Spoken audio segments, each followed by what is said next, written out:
E aí, galera Cruz Maltina? Chegou a hora de mais um vídeo recheado de informações quentes sobre o nosso amado Vascão. Mas antes de começarmos, não esqueçam de se inscrever no canal e dar aquela força com o like, hein? Vamos lá conferir as últimas notícias fresquinhas do nosso amado clube. Fernando Diniz ainda está no início de seu trabalho no Vasco, mas já começou a moldar uma equipe base para as partidas. Mesmo com avanços, uma posição tem causado muitas dúvidas e provoca constantes questionamentos, a dos volantes. No começo da temporada, a indefinição era sobre quem ocuparia a segunda vaga no meio-campo, entre Tietê, Jair e Paulinho, mas agora o foco mudou para o primeiro volante, onde o desempenho dos jogadores não tem sido suficiente para garantir a confiança da comissão técnica e da torcida. Essa oscilação tem deixado a posição instável, com o melhor candidato frequentemente ocupando o banco de reservas, gerando um clima de incerteza dentro do clube. Hugo Moura, que vinha como titular, tem mostrado um rendimento irregular, com falhas que acabaram gerando muitas críticas do torcedor vascaíno. Por outro lado, Matheus Carvalho teve oportunidades, mas não conseguiu se firmar e mostrou pouco impacto dentro de campo. Jair, que chegou a ser quase negociado, foi novamente utilizado por Diniz, mas não correspondeu às expectativas, especialmente após uma atuação apagada contra o Bragantino, quando foi substituído no intervalo. Após a derrota por 2-0 neste último sábado, o treinador falou em coletiva sobre a dificuldade de encontrar um dono absoluto para a posição e destacou que ainda é cedo para avaliar se essa oscilação reflete uma limitação do elenco ou apenas o pouco tempo de trabalho que tiveram juntos. Ele também afirmou que aprecia o talento dos três volantes e lembrou que Tietê, mesmo não sendo um volante de origem, pode cumprir bem essa função. Desde o início da temporada, o setor de volantes já dava sinais de instabilidade. Carille, que comandou o time antes de Diniz, testou diferentes combinações no meio, apostando inicialmente em Jair, Hugo Moura e Tietê para dar suporte a Coutinho e Alex Teixeira. O esquema sofreu mudanças, e as lesões e suspensões dos atletas fizeram com que a posição passasse a ser ocupada por Paulinho, Cocão e outros jogadores que não conseguiram se destacar.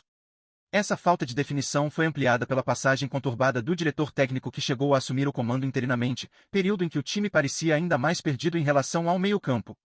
Nenhum dos volantes conseguiu se firmar como titular absoluto, e essa indefinição se refletiu em um setor que tem sido um ponto fraco do time. Com a chegada de Diniz, Hugo Moura retomou a titularidade ao lado de Tietê, mas novamente teve de ceder espaço a Jair, que foi aproveitado em partidas importantes devido às suspensões do companheiro. Jair teve momentos positivos, especialmente na partida contra o Melgar, mas a inconsistência voltou a aparecer no duelo contra o Bragantino, o que levantou dúvidas sobre quem realmente pode assumir a vaga com segurança. Essa constante troca reflete o desafio que o Vasco enfrenta para encontrar um equilíbrio no meio, especialmente em um setor que exige muita concentração, marcação firme e capacidade de articulação do jogo. A busca por estabilidade é urgente para o time conseguir melhores resultados nas competições que estão por vir. O Vasco terá uma pausa até 12 de junho devido à data FIFA, e este será um momento fundamental para Diniz trabalhar a equipe e encontrar respostas para a questão dos volantes. Hugo Moura deverá retornar aos relacionados no próximo compromisso contra o São Paulo, e a expectativa é que o treinador consiga dar mais consistência ao meio-campo, setor que até agora tem sido alvo das maiores críticas da torcida. A pressão aumenta, e o desafio é grande, mas a esperança do torcedor é que, com tempo e ajustes, o Vasco consiga transformar essa estabilidade em força, oferecendo ao time a segurança necessária para brigar por melhores posições e títulos na temporada. Um vídeo recente tem circulado entre os torcedores vascaínos, capturando momentos que refletem uma triste realidade, a morte do bom futebol no Vasco. O que antes era um time vibrante, capaz de encantar com jogadas envolventes e uma entrega de tirar o fôlego, hoje vive uma crise que vai além do placar. A instabilidade tática, as falhas frequentes no meio-campo e a ausência de um líder em campo parecem ter apagado a chama da criatividade e da garra que sempre foram marcas do clube. Cada lance perdido, cada passe errado, reforça a sensação de que o futebol bonito, aquele que fazia a torcida vibrar, está se tornando apenas uma lembrança distante. Mais do que resultados ruins, o que dói na alma do vascaíno é ver o time caminhar sem alma, sem aquele brilho que fazia a arquibancada explodir de emoção. A rotina de mudanças no time titular, a indefinição nas posições-chave e o sufoco nas partidas transformaram o que era orgulho em frustração constante.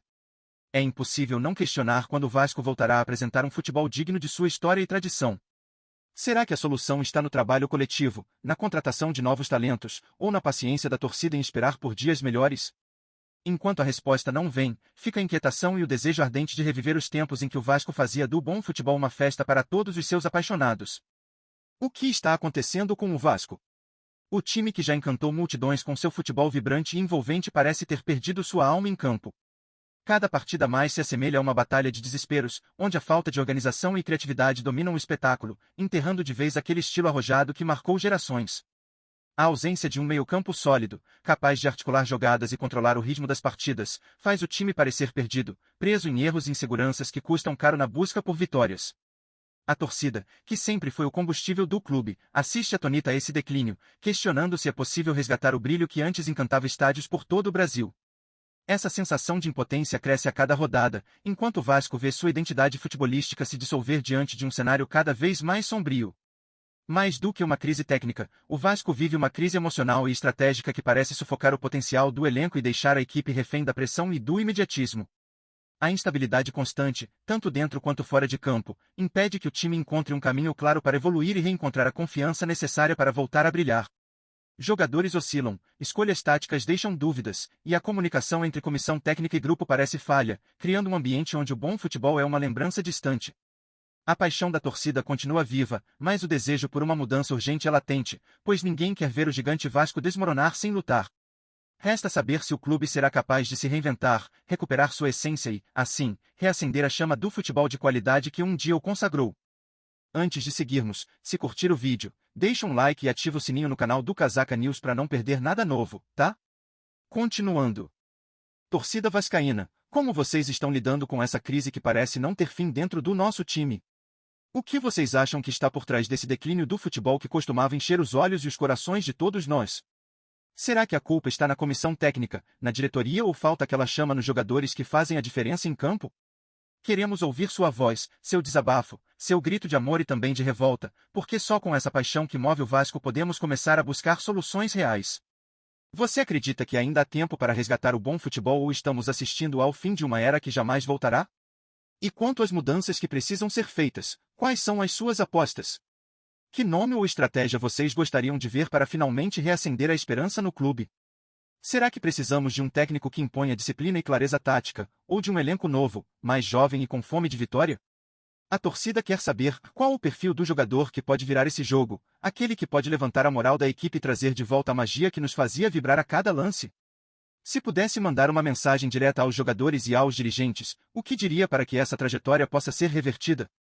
Por fim, fica a pergunta que não quer calar: até onde vai a paciência da torcida diante de tantas frustrações? Vocês acham que a pressão da arquibancada pode realmente mudar o rumo desse Vasco ou já é hora de repensar a forma como torcemos e apoiamos o clube? É hora de união incondicional ou de cobranças ainda mais duras? Não se acanhe, expresse sua opinião com toda a intensidade que só o vascaíno sabe ter. Essa conversa é para vocês, para que juntos possamos entender o que o Vasco precisa para voltar a ser gigante em todos os sentidos. Todo dia tem novidade do Vasco. Se inscreve no canal e dá um like para continuar sabendo de tudo. Comenta o que você acha nas notícias, isso ajuda muito o Vasco. Tchau, até o próximo vídeo.